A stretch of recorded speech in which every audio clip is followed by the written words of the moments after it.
갈라디아서 2장 7절부터 보겠습니다. 갈라디아서 2장 7절부터 오늘은 19절까지 보려고 하는데 시간이 되려나 모르겠습니다. 19절까지.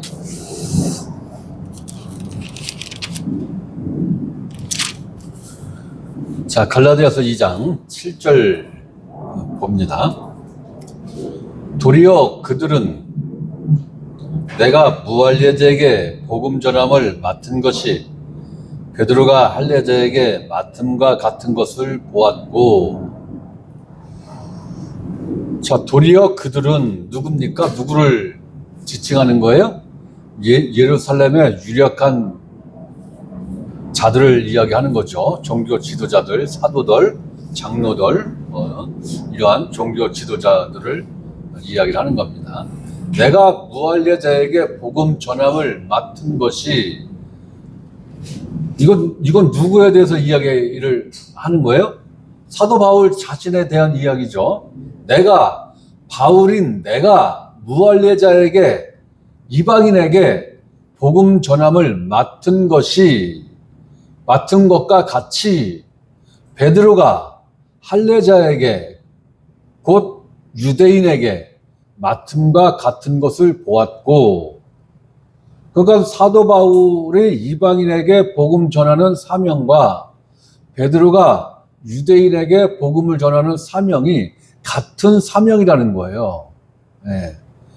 그 경중의 차이가 없다는 것입니다.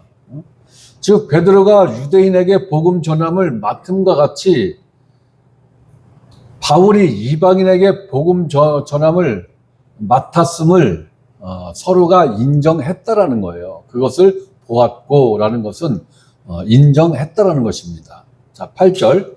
베드로에게 역사하사 그를 할례자의 사도로 삼으신 이가, 누가 이러한 일을 하였다는 것입니까? 성령님이죠.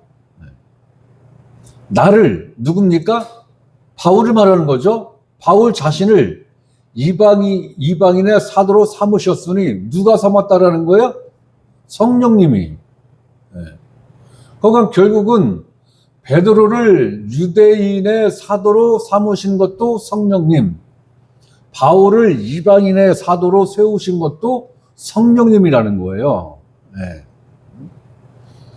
그러니까 둘 다 성령님이 세우신 사도인데, 요즘으로 이야기를 하면은 관할 구역이 다른 거예요. 관할 구역이. 베드로의 관할 구역은 유대인, 바울의 관할 구역은 이방인.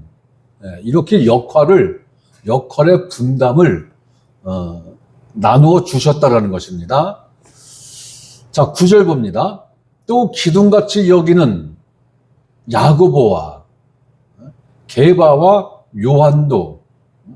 그러니까 여기 야고보는 예수님의 동생 야고보를 이야기하는 거예요.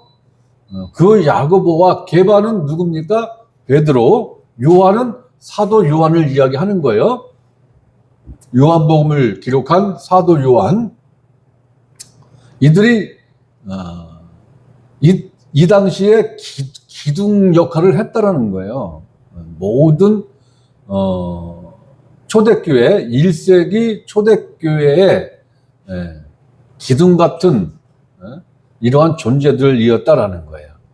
자, 이들이 내게 주신 은혜를 알므로, 야고보와 게바와 요한이 누가 누구에게 주신 은혜를 알았다라는 거예요? 성령님이 바울에게 주신 은혜를 알았다라는 거죠. 알았다라는 거예요. 여기서 알았다라는 것은 야고보와 베드로와 요한에게 주신 그 은혜와 동일한 은혜를 바울에게도 주었다라는 것을 알았다라는 거예요. 확인했다라는 거예요. 그렇기 때문에 나와 바나바에게, 여기서 말하는 나는 사도 바울을 이야기하는 거죠. 바울과 바나바에게 친교의 악수를 하였으니. 누가? 예루살렘에 있는 야고보와 베드로와 요한이 바울이 진술한 그 복음을 듣고, 아, 우리에게 주신 은혜와 동일한 은혜를 바울에게도 주었네 라는 것을 확인하고 바울과 바나바에게 친교의 악수를 하였다라는 거예요.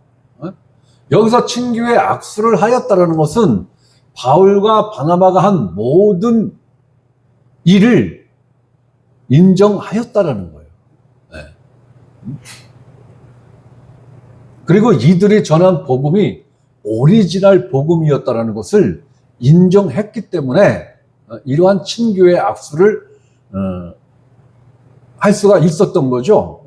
뭔가 조금이라도 다르면은 친교의 악수를 안 했을 겁니다.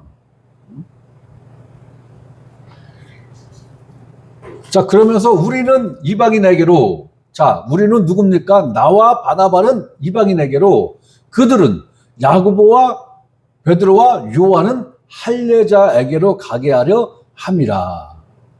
역할이 다른 거예요. 복음은 같은 복음을 전하는데 전하는 대상이 다르다라는 거예요. 전하는 대상이 다르다.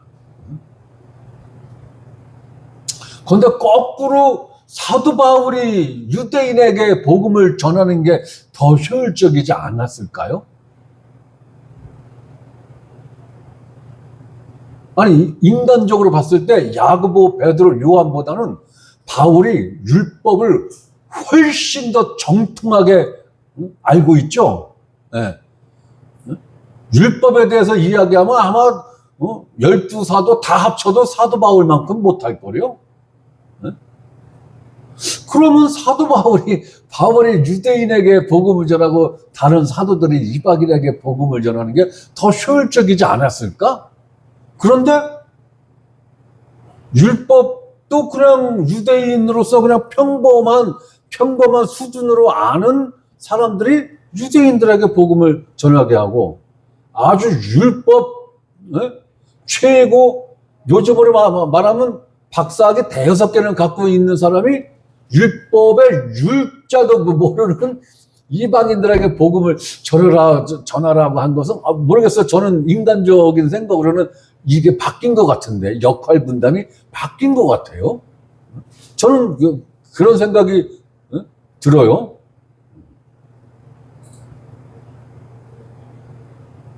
여러분들도 한번 생각을 한번 해보세요. 뭐 우리가 생각한다고 해서 결과가 바뀌는 건 아닌데 왜 이러한 역할 분담을 성령께서 하셨을까? 자, 10절을 봅니다. 다만 우리에게 가난한 자들을 기억하도록 부탁하였으니 이것은 나도 본래부터 심써 행하여 왔노라. 그러면서 우리가 연보에 대해서 공부할 때 마게도니아 지역에 있는 그 성도들이 자기네들도 진짜 뭐가 찢어질 정도로 없는 형편인데 심에 지나도록 연보를 모아서 예루살렘에 있는 성도들, 그리스도인들을 도와준 그 행적에 대해서 공부를 했죠. 사도행전 11장 27절에서 30절을 보면은 그런 말씀이 간략하게 나와 있습니다. 가난한 자들을 보살펴 주어라. 그러한 부탁을 했다라는 거예요. 율법에 대해서는 이런 방구, 율법을 어떻게 가르쳐라, 어떻게 해야 된다, 그런 얘기 자체가 지금, 없는 거예요, 지금. 다만, 가난한 자들은 서로 돌봐줘라. 그 부탁을 했더라는 것이고, 그들이 기둥 같은 예루살렘의 유력한 종교 지도자들이 그런 부탁을 하지 않았어도 바울 자신도 본래부터 가난한 자들을 힘써 도와왔다라는 얘기를 지금 하는 거예요. 그죠? 그러니까 교회에서 어려운 형편에 있는 지체들을 돕는 것은 이걸 율법적으로 볼 수가 없는 거예요. 이거는 사랑의 문제지 율법의 문제가 아니에요. 혹은 우리가 교회 밖에 있는 세상 누군가가 진짜 너무 가엾고 너무 딱해서 교회 이름으로 도와준다 할지라도 그것을 율법적으로 보면 안 된다라는 거예요. 율법적으로 접근을 하면 안 된다라는 거예요. 내가 이 사람을 이렇게 도와줬으니까 하나님이 혹시 복 주실라나? 이런 건 일도 없다라는 거예요. 자, 11절 봅니다. 게바가 안디옥에 이르렀을 때에 이제 다른 장면을 이야기하는 거예요. 11절은 이제 다른 장면을 이야기를 하는 겁니다. 게바가 누굽니까? 베드로가 안디옥에 이르렀을 때에 책망받을 일이 있기로 내가 그를 대면하여 책망하였노라. 아니 조금 전에는 기둥 같은 베드로라고 그렇게 칭찬을 했는데 베드로가 뭔가 크게 실수를 한 거예요. 그런데 인간적인 어떤 실수나 아마 그러한 것 가지고 사도 바울하고 베드로하고는 이 굳이 서열을 따진다면 베드로가 한참 서열이 위죠. 사도 바울은 쭉 줄 서면 저 끄트머리쯤에나 쓸 군번이라고요. 군대 용어로 따지면. 그런데 지금 그 바울이 지금 베드로가 한 일로 인하여 대면하여 뒤에서 꿍시렁거리지 않았다는 거죠.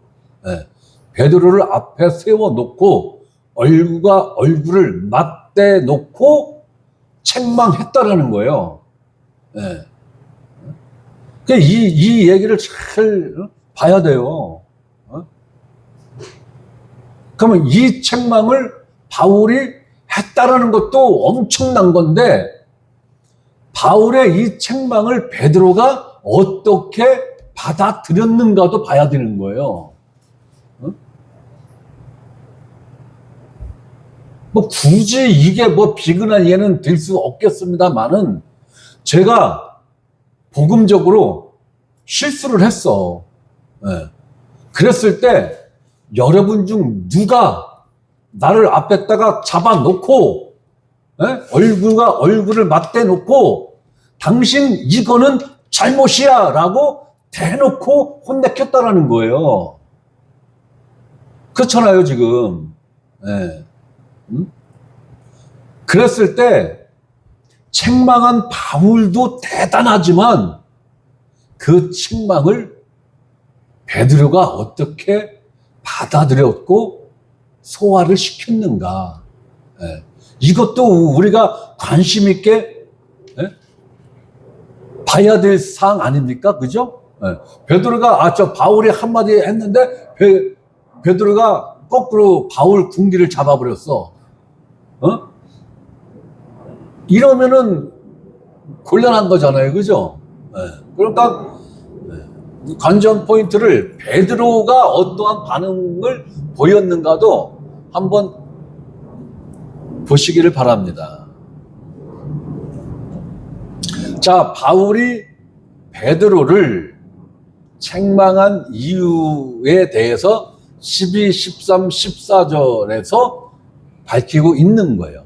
이러한 일을 했기 때문에 이러한 행동을 한 베드로를 바울이 한순간이라도 그냥 넘기면 안 된다라는 판단을 하고 즉시 바로 잡았다라는 거예요. 자, 12절 봅니다. 야고보에게서 온 어떤 이들이,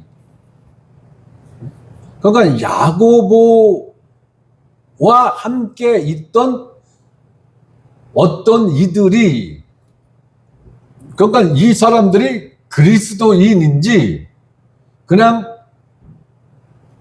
유대인인지 그거는 확실치는 않아요. 어쨌든 어떤 이들이 이르기 전에 게바가 이방인과 함께 먹다가, 베드로가 이방인하고 시장 뭐 이런 좌판이 있는, 뭐 요즘으로 말하면 식당에서 베드로하고 이방인하고 식사를 같이 한 거예요. 식사하면서 이런 얘기 뭐 저런 얘기 했겠죠. 맛있게 이제 식사를 하고 있는 거예요. 지금 베드로하고 이방인과.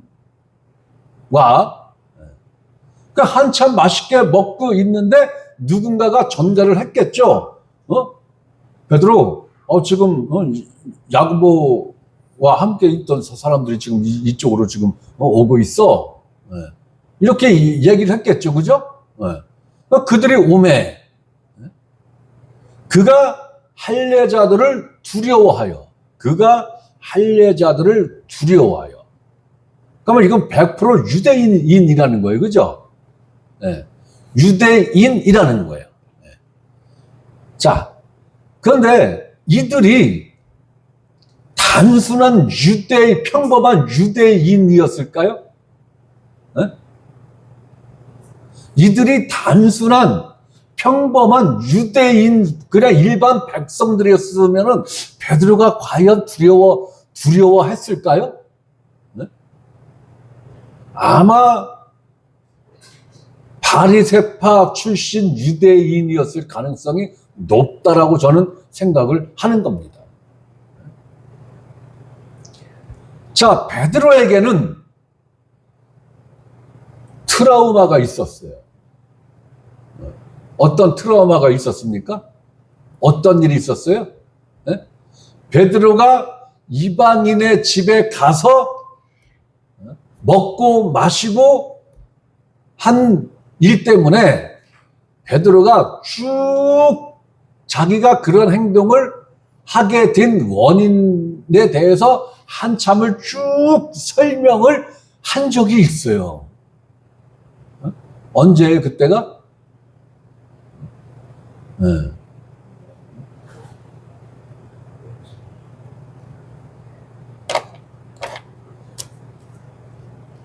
사도행전 11장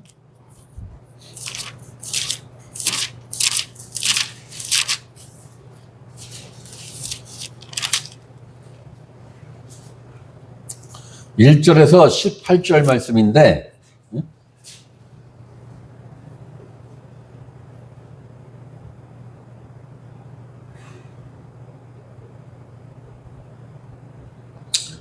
자, 11장 1절부터 봅니다. 유대에 있는 사도들과 형제들이 이방인들도 하나님의 말씀을 받았다함을 들었더니 베드로가 예루살렘에 올라갔을 때에 할례자들이 비난하여 이르되, 그러니까 베드로가 이방인의 집에 들어가서 먹고 마셨다라는 것을 비난했다라는 거예요, 그죠? 누가? 할례자들이.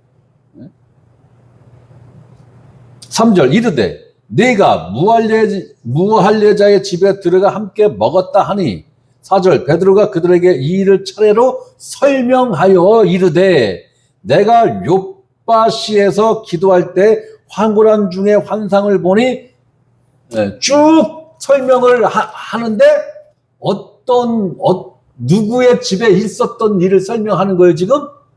고넬료의 집에 갔던 일, 성령이 나한테 보자기를 3번씩이나 내려줘서 베드로를 가르친 그 일, 그리고 그 일로 인하여 자기가 고넬료의 집에 가서 복음을 전했던 일, 복음을 전할 때에 성령을 받았던 그 일, 마가 다락방에서 120명의 성도들이 받았던 동일한 성령을 이들도 받았다.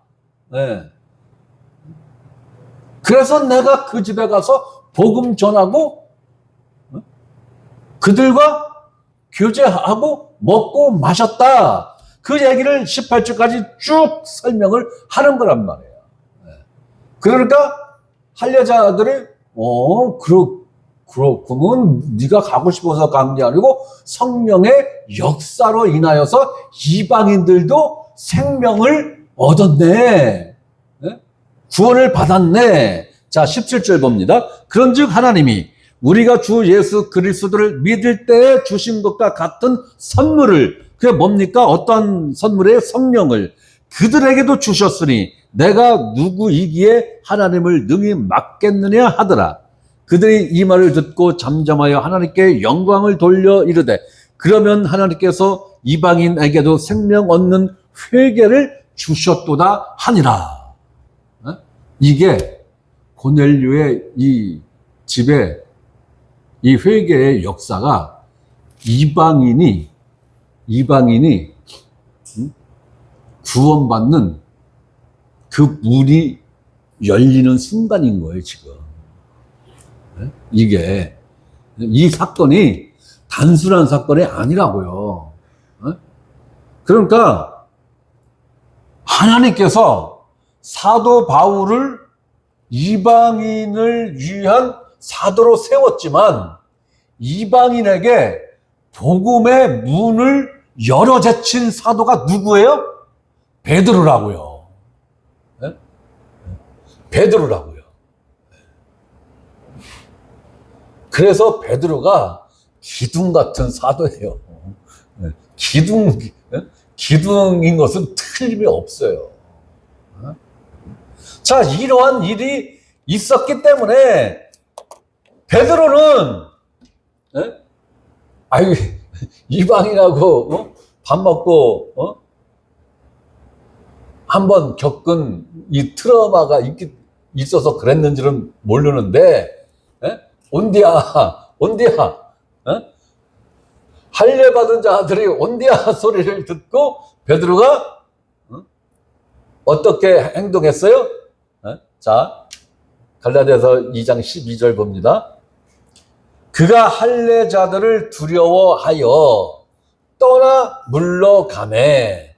여기서 떠나 물러갔다는 얘기는 뭐예요? 도망갔다는 얘기죠? 이방인들하고 밥을 맛있게 먹고 이런 얘기 저런 얘기 하다가 누가 베드로 형제 지금 할례자들이 지금 오고 있어요, 이쪽으로. 이러니까 뒤도 안 돌아보고 도망갔다라는 얘기잖아요. 뒤도 안 돌아보고 지금 도망갔다라는 얘기인 거예요. 자, 이방인과 함께 안 먹은 척하며 그 자리를 회피했다는 것입니다. 누가? 베드로가.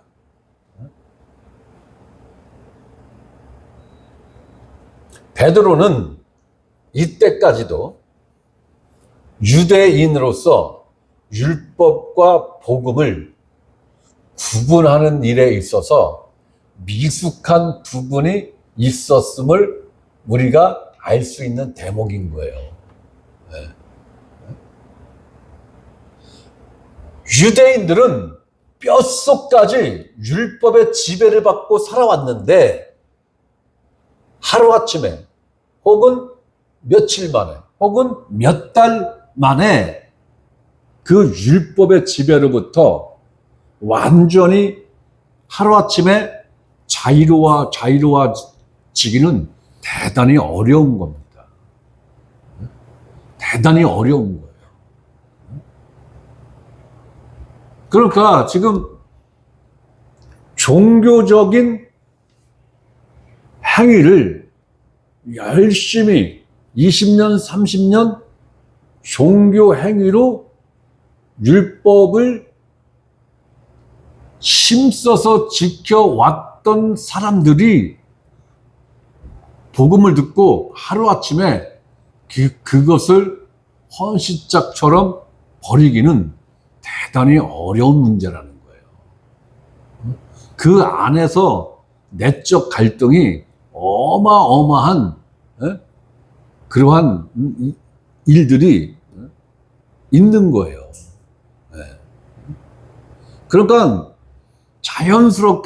어려서부터 자연스럽게 이 복음을 듣고 이 복음 안에서 쭉 성장해온 사람들은 이걸 대수롭지 않게 생각을 하는데 그렇지 않다라는 거예요. 네.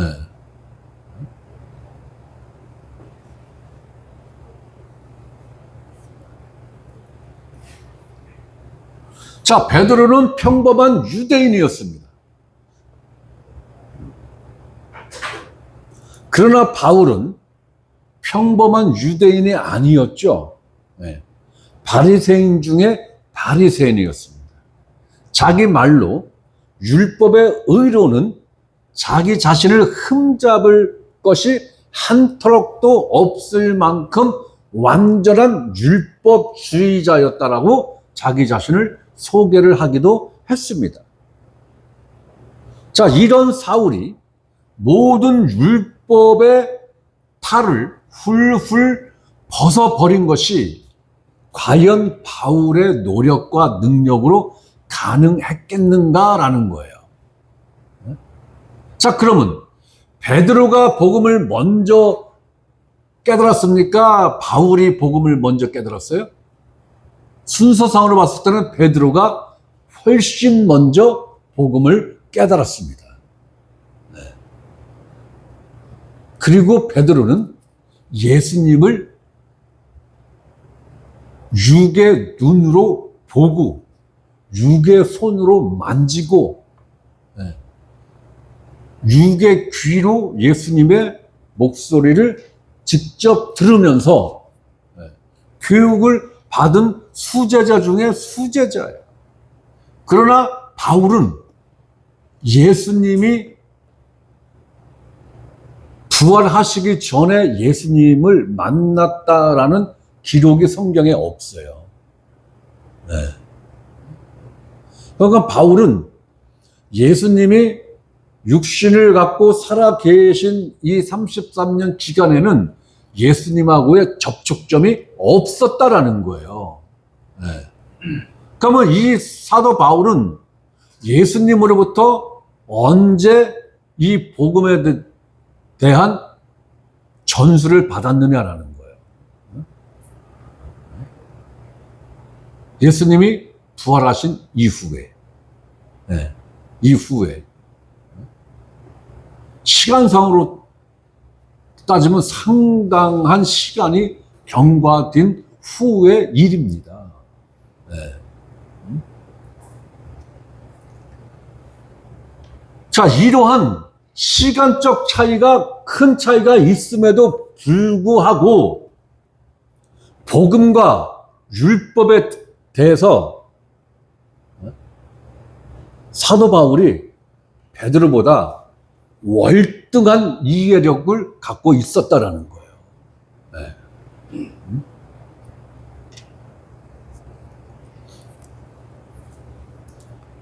사도 바울은 강력한 성령님의 가르침과 훈련, 즉 연단이 있었기에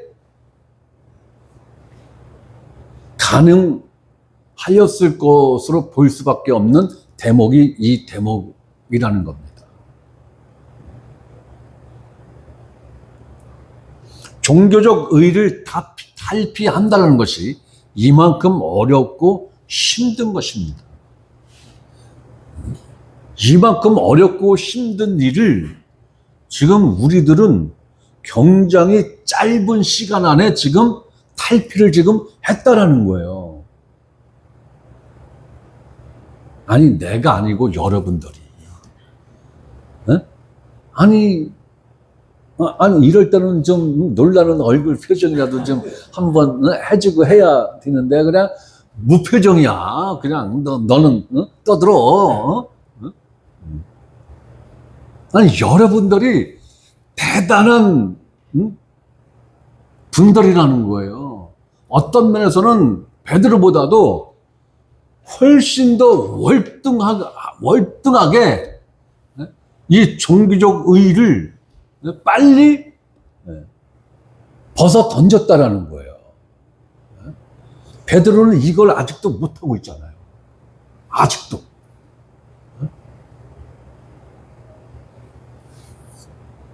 자, 13절 봅니다.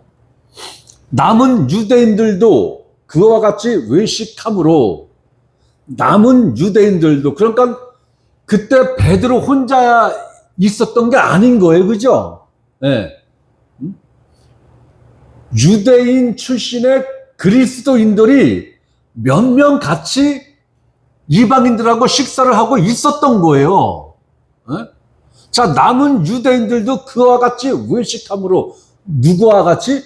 베드로와 같이 외식함으로, 바나바도, 아이고, 여기 바나바도 있었네. 어? 아이고, 이 대단한 바나바도 있었네. 어?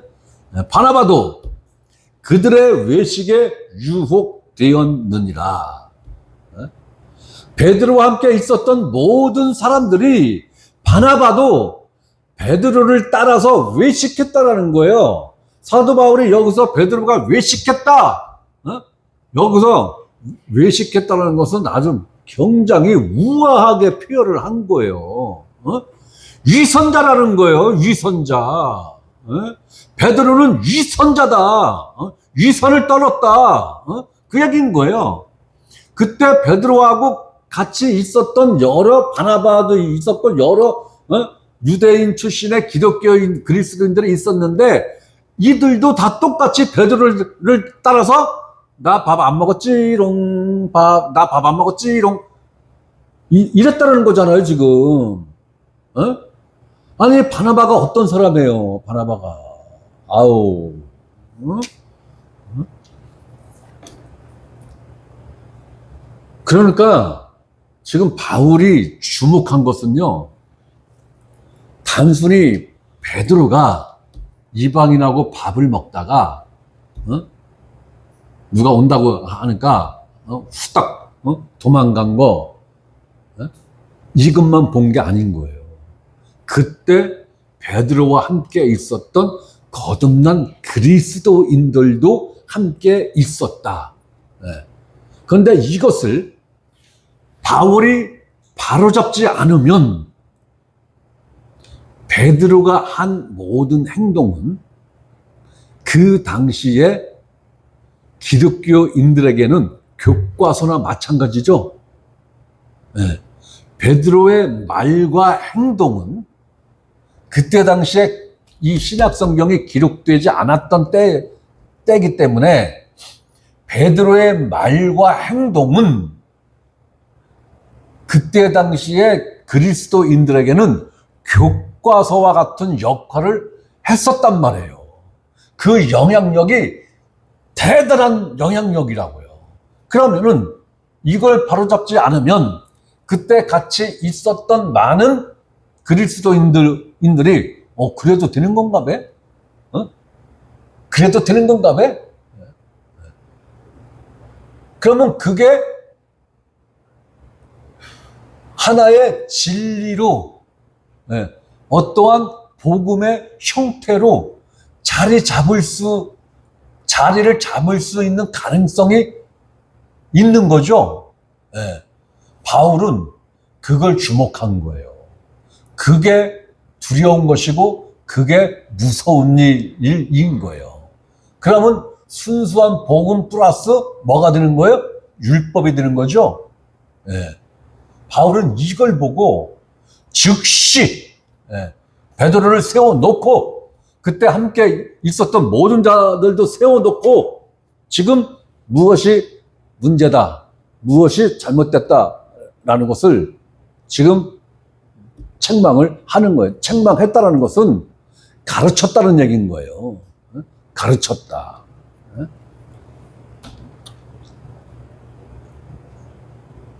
자, 14절 봅니다.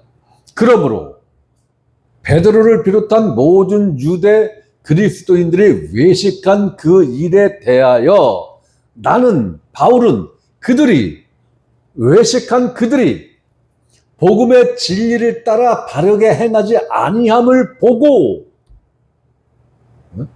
자, 복음의 진리를 따라 바르게 행하지 아니함을 봤다라는 거예요. 그러면 복음의 진리를 따라 바르게 행하지 않는 것은 다 뭐라는 거예요? 외식이라는 거예요. 네. 위선이라는 거예요.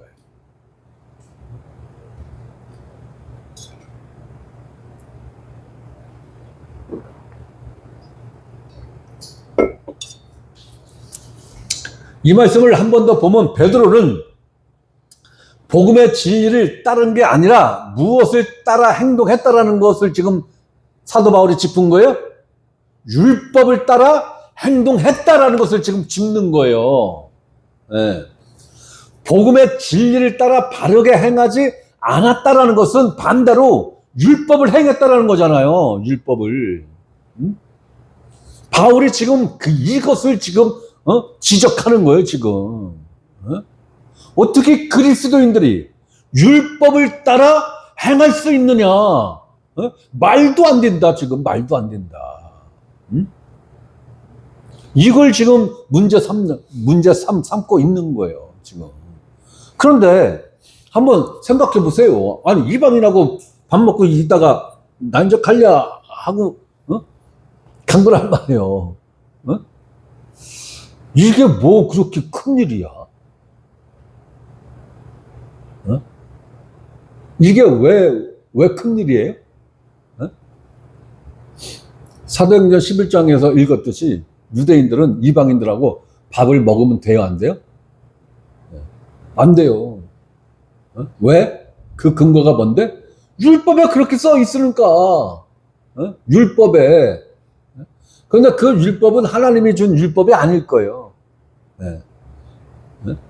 유대교 전통에서 이제 산출된 율법의 한 조항이었을 것으로 나는 추측을 하는데, 율법에, 야, 유대인들은 할례 받은 자들은 할례 받지 않은 자하고 동석할 수 없어. 같이 밥 먹을 수 없어. 친하게 지낼 수 없어.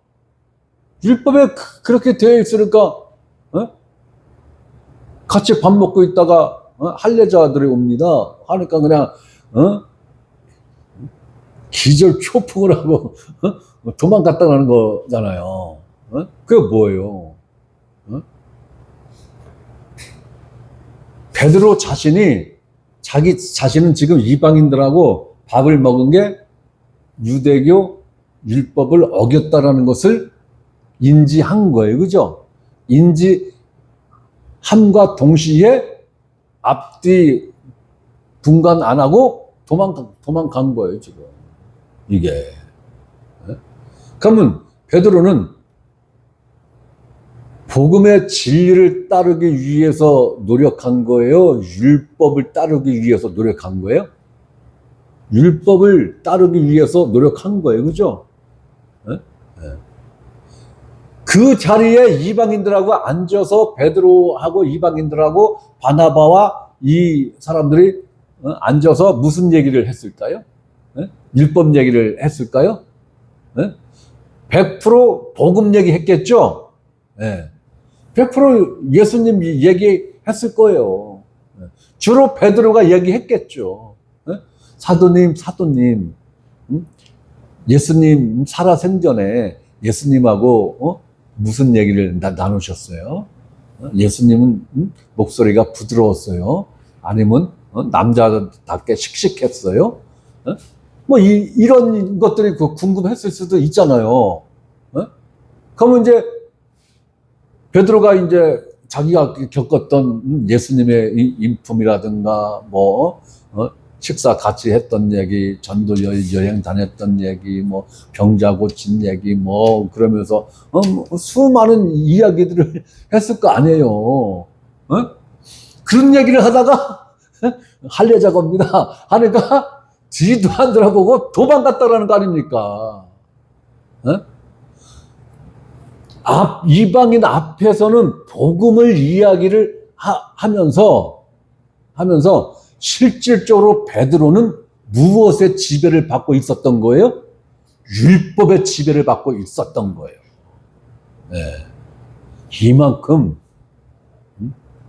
율법의 지배하에서 벗어난다는 게 이만큼 어려운 거예요.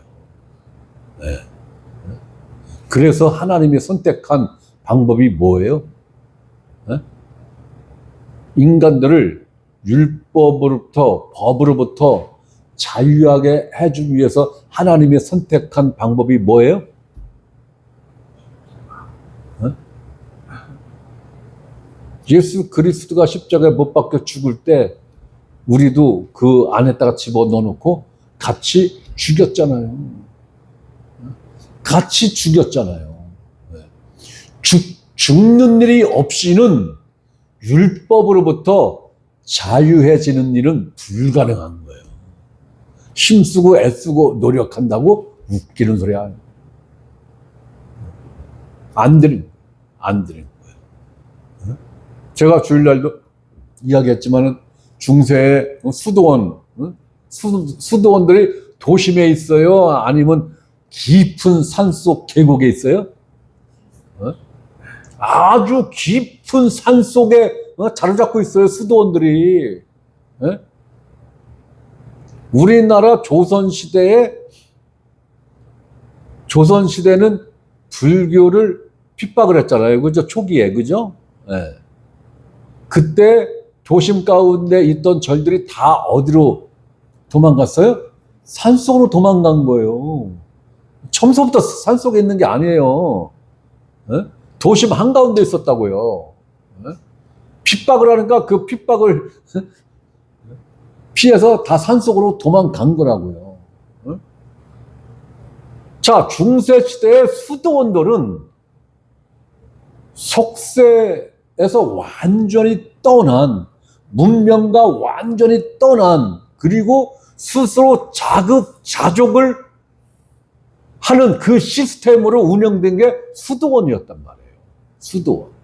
그러면 이 사람들이 하루 일과가 뭐였을까요? 네? 기도하고, 말씀 보고, 농사 짓고. 그죠? 네. 저녁에도 기도하고, 말씀 연구하고. 이거죠? 네. 그러니 이 사람들이 얼마나 경건하게 생활을 했을까요? 아니, 우리는 상상도 할 수 없을 만큼 상당히 레벨이 있는 경건한 수도 생활을 했다고요, 실질적으로. 네. 그런데 후대에 그 수도원 가서 지하실을 가보니까 거기에 뼈가 산더미 같이 쌓여있는 거예요. 그걸 조사하니까 다 영아예요. 영아. 태어나자마자 죽은 애들. 수녀들이 기거하는,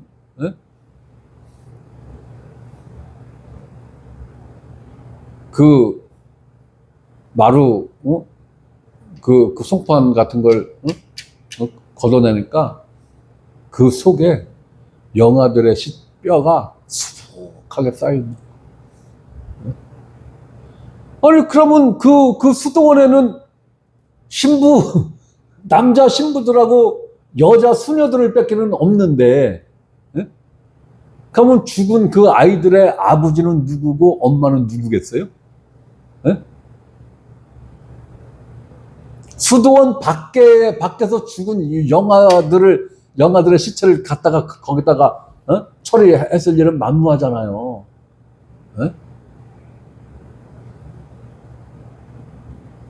인간의 노력으로는 율법으로부터 벗어날 길이 없어. 이 죄로부터 벗어날 길이 없어요.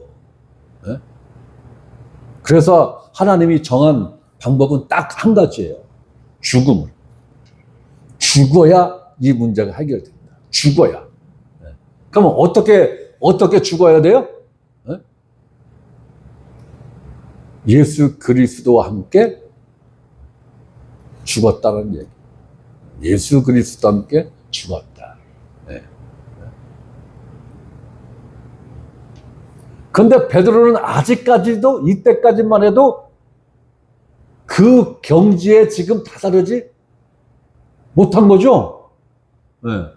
그 경지에 지금 다다르지 못한 거예요, 지금. 자, 나는 그들이 복음의 진리를 따라 바르게 행하지 아니함을 보고 모든 자 앞에서 거기 있었던 모든 자들 앞에서 공개적으로 모든 사람이 있는 그 자리에서 게바에게 이르되 네가 와우 선배님도 아니야 네가 베드로 네가 유대인으로서 이방인을 따르고 자 네가 유대인으로서 네가 율법을 따르는 자로서 이방인을 따르고 율법이 없는 자 같이 행동을 하였느냐 라는 거예요. 어떤 때는 유대인답게 행동하고 어떤 때는 이방인 율법 없는 자같이 행동하고 어떤 때는 복음을 앞세워서 설교를 하고 어떤 때는 말은 복음으로 설교를 하고 행동은 율법을 따랐다라는 거예요 지금. 그걸 지금 이야기하는 거예요. 그러면서 유대인답게 살지 아니하면서 율법에 있는 자가 율법대로 살지 않으면서 이것도 아니고 저것도 아니다라는 거예요 지금. 율법과 복음이 어떻게 됐다는 거예요? 짬뽕 됐다는 거예요. 섞여 있다라는 거예요. 어찌하여 억지로 이방인을 유대인답게 살게 하려 하느냐 하였노라. 율법이 없는 이방인들에게 율법으로 살아야 함을 본보기로 보인 꼴이 되었다라는 거예요 지금. 네가 말로는 이방인들에게 복음 하면서 네 행동으로는 율법을 지켜야 돼라는 것을 이방인들에게 지금 네가 교육을 시켰지 않았느냐? 이 얘기를 지금 하는 거예요 지금. 그러니까 복음과 율법은 섞이면 된다 안 된다? 안 된다라는 거예요. 99.9%의 복음에 0.01%의 율법이 섞이면 그건 복음이 아닙니다. 그건 율법이에요. 복음이라고 이야기를 한다면 순도 100% 복음이라야 되는 거지. 거기에 1.1에게 아주 미미한 율법이 섞이면은 그 즉시 그게 다 뭐가 된다? 율법이 된다라는 거예요. 그러니 이 순도 100%의 복음을 아는 것도 어렵지만 지키는 건 더 어려울 수도 있어요.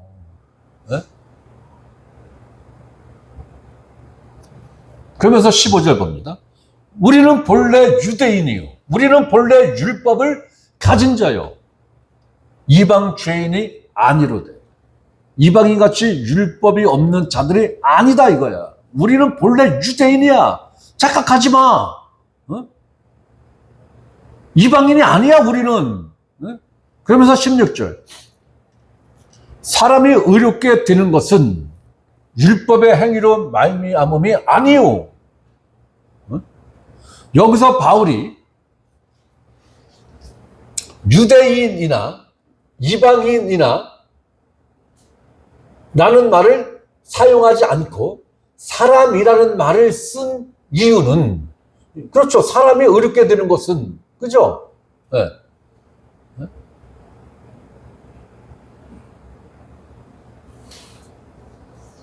의롭게 되는 일에 있어서 유대인과 이방인의 구분이 없음을 강조하기 위하여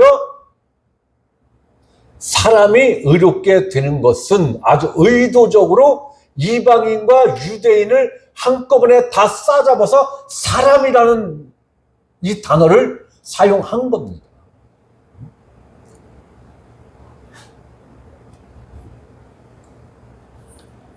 율법의 행위로 말미암음이 아니요. 자, 사람이 의롭게 되는 것은 율법의 행위로 되는 것이 아니다.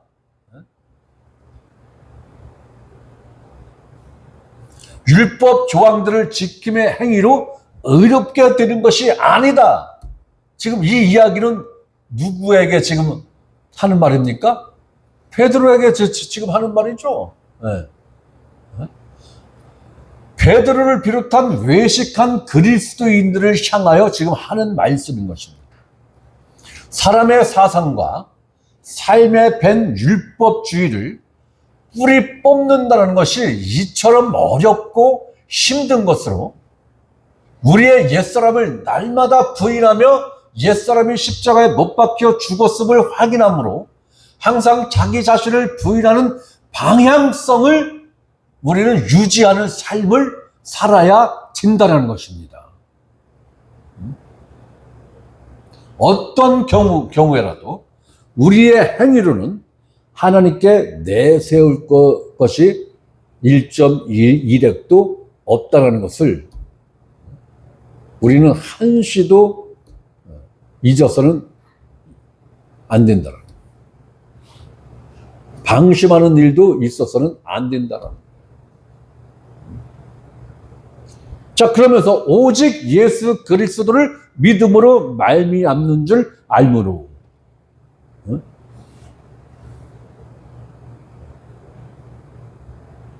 그러니까 지금 이 얘기는 뭐예요? 야, 사람이 의롭게 되는 것은 율법 행위로 되는 게 아니야. 오직 예수 그리스도를 믿는 믿음으로 되는 거야. 이 얘기를 왜 했어요, 지금? 율법 행위로 너희가 의롭게 되는 거 아니야. 그런데 너희들은 거기 베드로와 같이 있었던 다른 사람들의 이름은 없는데 베드로는 확실했고 바나바도 확실한 거예요. 그죠? 네. 이 두 사람은 교사라고요. 복음을 제1선에서 복음의 제1세대이면서 최일선에서 가르치는 사도요 교사였다고요. 이 사람들에게 지금 하는 거예요. 당신들이 한 그 외식적인 행동은 지금 이방인들로 하여금 예수 그리스도를 믿는 믿음으로 의롭게 되는 것이 아니라 율법을 지킴으로 의롭게 되는 것이야 라는 메시지를 지금 주었지 않았느냐 라는 것을 지금 책망하는 거라고요. 지금.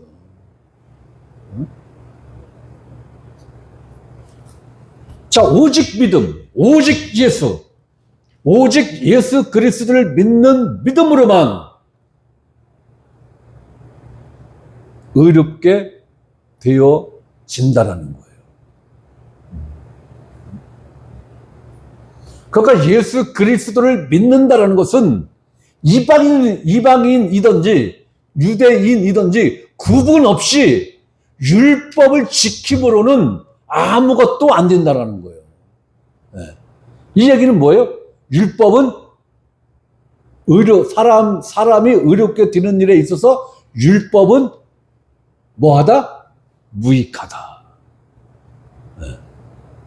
무익하다. 가치가 없다라는 거예요. 가치가 없다.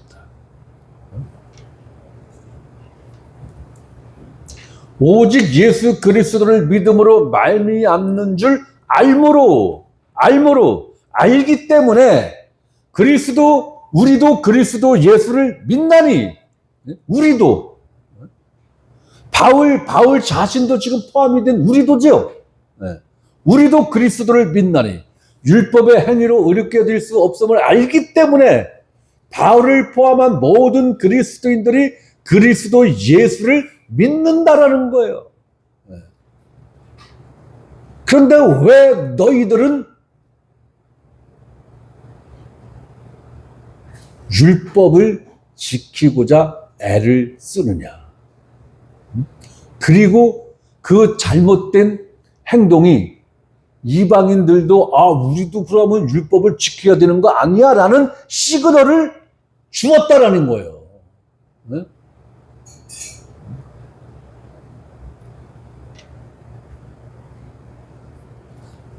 이는 우리가 율법의 행위로서가 아니요. 지금 반복되는 얘기를 지금 하는 거예요. 그죠? 네. 위에서 한 말을 지금 단어만 지금 바꿔서 반복되는 얘기를 지금 하는 거란 말이에요. 똑같은 얘기를 지금.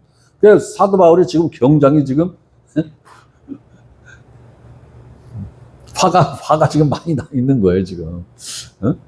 이는 우리가 율법의 행위로서가 아니고 율법의 무가치성을 강조하며 베드로의 위선적인 행동, 즉 율법을 지킴으로 자신의 의로움을 유대인들에게 과시하려고 한 위선적인 행위를 꼬집어서 지금 하는 말인 것입니다. 이는 우리가 율법의 행위로서가 아니고 그리스도를 믿음으로써 의롭다 함을 얻으려 함이라.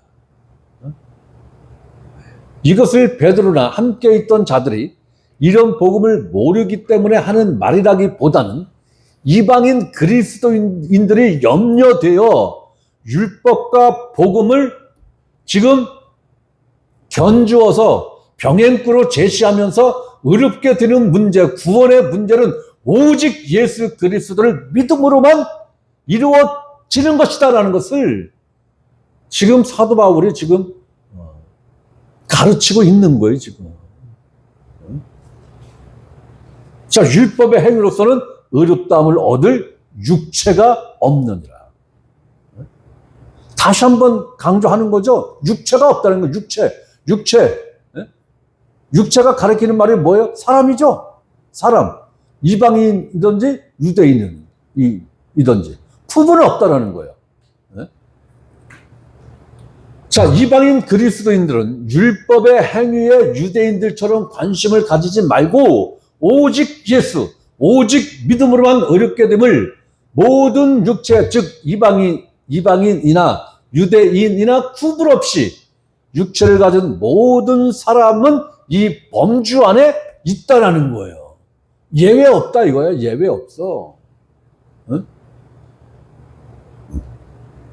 그러면서 17절 만일 우리가 거듭난 그리스도인들이 그리스도 안에서 어렵게 되려 하다가 죄인으로 드러나면 그리스도께서 죄를 짓게 하는 자냐? 결코 그럴 수 없느니라.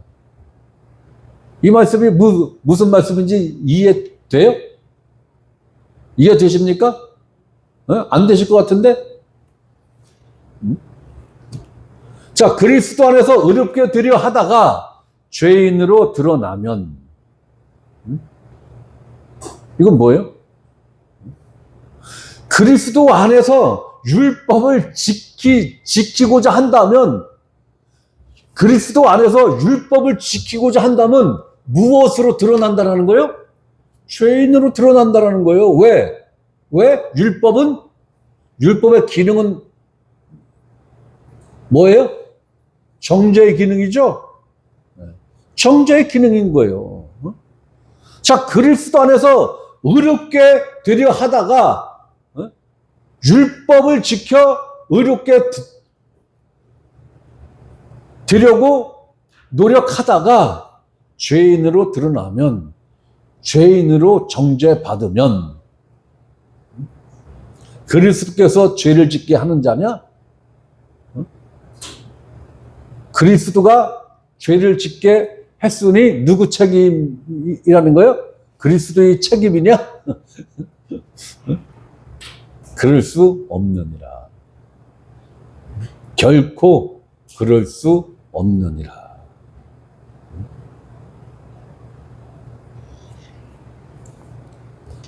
그러면서 18절, 만일 내가 헐었던 것을 다시 세우면, 여기서 무엇을 헐었던 헌 것은 무엇이고 다시 세우는 건 뭘 말하는 거예요? 지금 바울이? 네?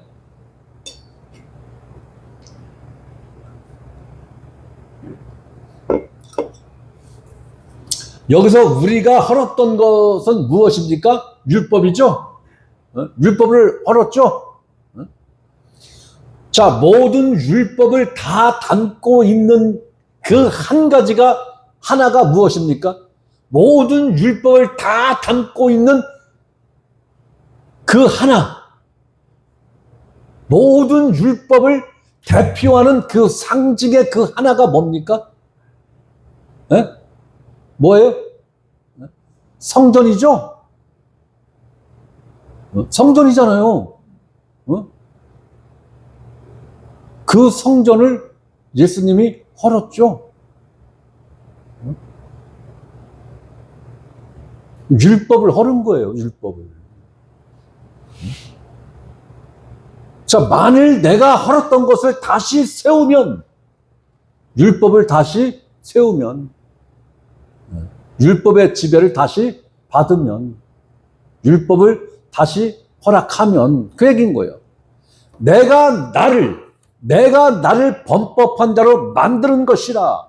이 얘기는 뭐예요? 내가 율법을 지키고자 율법을 세우면 이 율법이 나를 무엇으로 만든다라는 거예요? 범법한 자로 만든다라는 거잖아요, 지금. 왜? 율법의 기능이 뭐기 때문에? 정죄의 기능만 있기 때문에.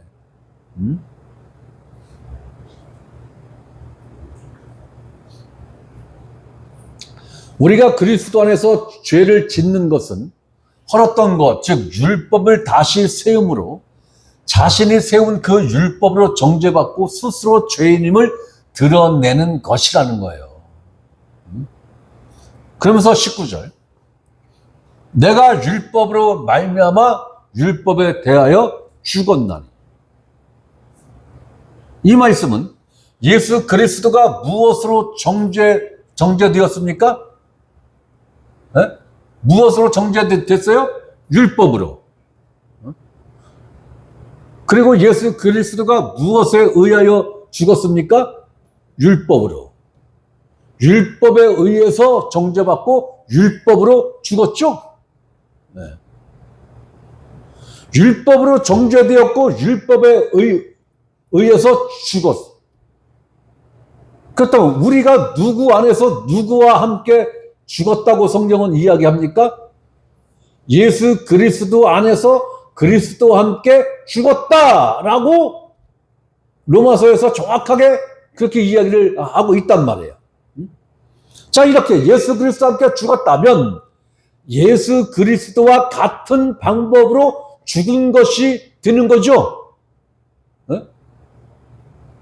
예수 그리스도가 죽은 방법과 우리가 예수 그리스도 안에서 죽은 방법이 다릅니까? 다를 수가 없는 거죠. 다를 수가 없는 거예요. 그 얘기 지금 하는 거예요. 내가 율법으로 말미암아 율법에 대하여 죽었나니.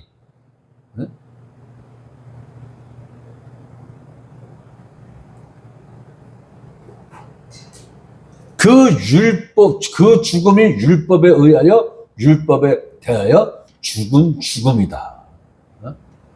이는 내가 율법으로 말미암아 율법에 대하여 죽은 그 이유는, 그 죽은 이유는 이거라는 거예요. 하나님에 대하여 살려 함이라.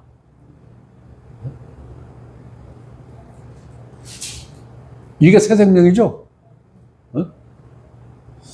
내가 하나님에 대하여 살려 한다면 무엇이 전제가 되어야 된다는 거예요? 율법에 대하여 죽은 사실이 있어야 하나님께 대하여 살아나는 일이 있다라는 거예요. 그러면서 너희가 지금 율법에 대하여 죽은 자냐라는 것을 지금 사도 바울은 묻는 거예요. 너희가 지금 말로만 율법에 대하여 죽은 것이냐?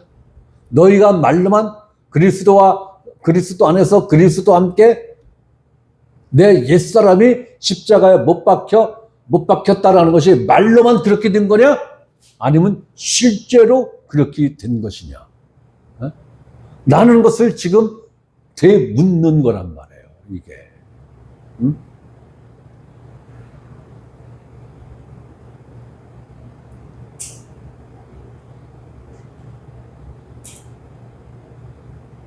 그러니까 이게 우리가 새 생명을 얻는다라는 것을 자꾸 앞에 것만 생각을 해요. 앞에 것만 생각한다고. 거듭남만 생각한다고. 거듭나기 위해서 반드시 있어야 할 전제 조건에 대해서는 생각들을 안 해. 그 전제 조건이 뭐예요? 예수 그리스도와 함께 죽는 일이 있어야 그리스도와 함께 사는 일이 있다라는 거잖아요. 이 주장이 성경에서 일관되게 지금 주장하는 내용이잖아요, 이게 지금. 이게. 그러니까 우리 옛사람이 그리스도와 함께 십자가에 못 박혔나니 이 말씀을 여러분들이 제대로 이해를 못하면요, 뒤에 것은 볼 것도 없는 거예요.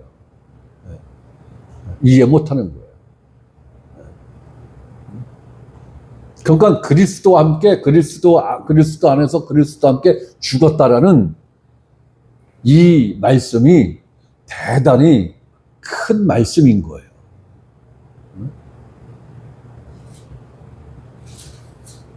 쭉 이어서 20절 말씀까지 봐야 되는데 20절 말씀이 대단히 범위가 큰 말씀이라 20절은 다음 주 수요일 날 하도록 하겠습니다. 20절은 범위가 한 절로 되어 있는데 갈라디아서 2장 20절이 저는 개인적으로 복음의 결론이다라고 저는 인식을 하고 있습니다. 갈라디아서 2장 20절 말씀을 정확하게 믿음화가 된 사람들은 더 이상 성경 공부할 필요가 없어요. 저는 그렇게 인식을 합니다. 그냥 혼자 신앙생활 하면서 만나는 사람들 하고 교제하면서 복음 슬슬 전하시면서 여생을 그렇게 살다 하나님께 가셔도 충분하다고 저는 생각을 하는 거예요. 복음의 끝판왕이다. 복음의 결정판이다. 복음의 결론이다. 저는 개인적으로 갈라디아서 2장 20절 말씀을 그렇게 인식을 하고 있습니다. 제 자신도 거듭난 제 자신이 가장 크게 영향을 받은 구절이 이 갈라디아서 2장 20절 말씀입니다.